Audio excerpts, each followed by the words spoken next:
வாழ்க ஜோதிடம், வளர்க ஜோதிடக்கலை. நான் பண்டிட் பாலசுப்ரமணி, கோடம்பாக்கத்தில் இருந்து. ஜோதிட சாஸ்திரத்தில் நாம் இன்று காண இருக்கும் ஆன்மீக பரிகார ஸ்தலம் என்னவென்றால், குன்றத்தூர் பகுதியில் அமைந்திருக்கின்ற சோமங்கலம் சிவன் கோவிலை பற்றிய விஷயங்களை நாம் இன்று காண இருக்கின்றோம். இந்த கோவிலின் சிறப்பம்சம் என்னவென்றால், ஒரு ஜாதகத்தில் சந்திர பகவானால் ஏற்படுகின்ற அத்துணை வியாதிகளுக்கும் தீர்வு தரக்கூடிய ஒரு ஸ்தலமாக இந்த ஸ்தலம் இருக்கின்றது. 937 ஆண்டுகள் பழமை வாய்ந்த கோவிலாக இந்த கோவில் அமைந்திருக்கின்றது. வரலாற்று அடிப்படையில் தக்ஷனின் சாபத்தால் சந்திரனுக்கு சயரோகம் ஏற்பட்டு அக்கொடிய வியாதி தீருவதற்கு வினை தீர்த்தம் என்ற குளத்தை அமைத்து சந்திர பகவான் அதில் நீராடி லிங்கம் அமைத்து யாகம் செய்து வழிபட்டதாக வரலாறுகள் குறிப்பிடுகின்றது.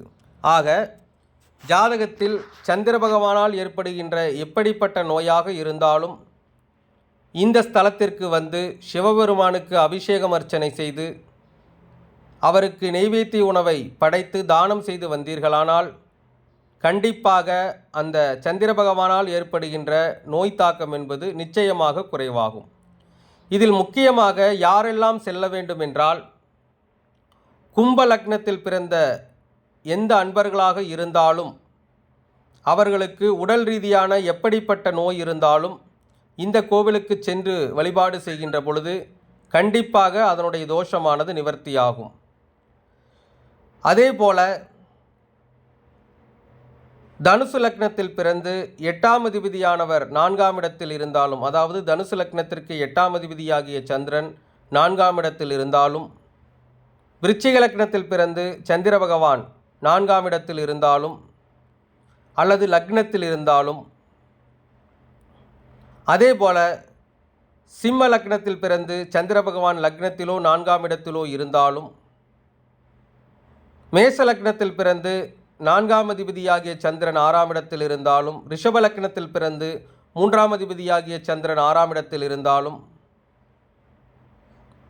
மிதுன லக்னத்தில் பிறந்து 2ஆம் அதிபதியாகிய சந்திரன் 6ஆம் இடத்தில் இருந்தாலும், கடக லக்னத்தில் பிறந்து லக்னாதிபதியாகிய சந்திரன் 6ஆம் இடத்தில் இருந்தாலும், சிம்ம லக்னத்தில் பிறந்து 12ஆம் அதிபதியாகிய சந்திரன் 6ஆம் இடத்தில் இருந்தாலும்,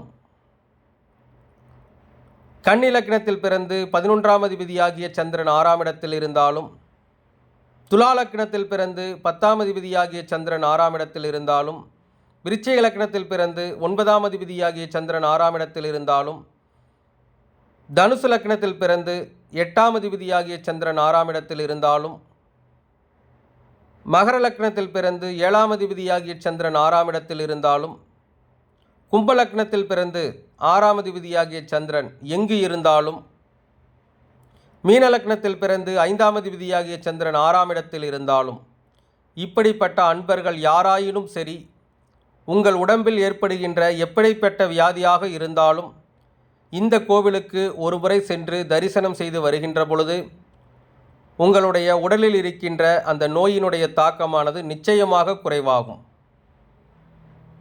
மிகவும் பிரசித்தி பெற்ற ஸ்தலம் இந்த ஸ்தலம், பழமை வாய்ந்த ஸ்தலம். ஆக சந்திர பகவானால் உங்களுக்கு ஏதேனும் நோய் ஏற்பட்டிருந்தால் இந்த கோவிலுக்கு சென்று வாருங்கள், நிச்சயமாக நிவர்த்தியாகும்.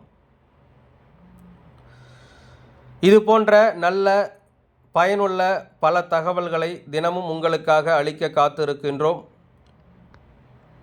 நம்முடைய ஆன்லைன் பக்தி அஸ்ட்ரோ டிவி சேனலை அனைவரும் சப்ஸ்கிரைப் செய்து கொள்ளுங்கள்.